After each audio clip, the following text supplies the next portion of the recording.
In today's video, I'm going to teach you how to scale object to a specific size in AutoCAD. Scaling is a core skill for keeping drawings accurate and consistent, and today we'll walk through a simple, reliable way to resize any object while keeping its proportions intact.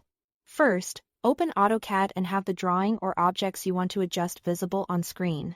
Make sure you can clearly see what you are about to change, so you can confirm the result immediately afterward. Now, call the Scale command. Type Scale or just SC, and press Enter.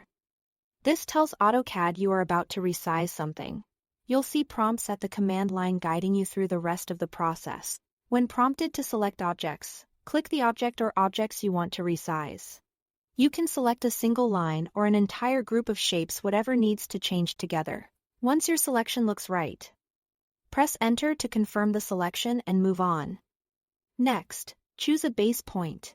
Click a point on the object that you want to remain anchored while the rest of the geometry grows or shrinks around it.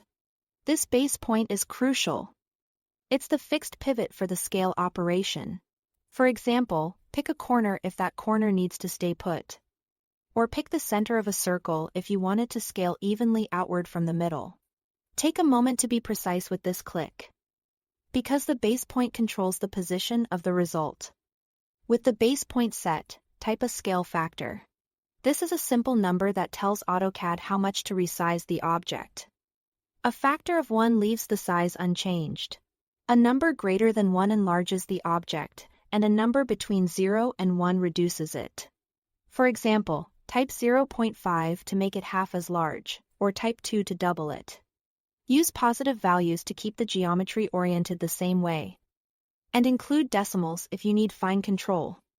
Press Enter to apply the factor.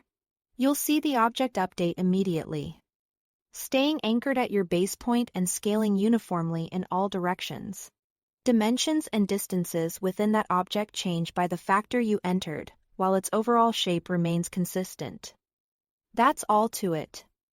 Thanks for watching.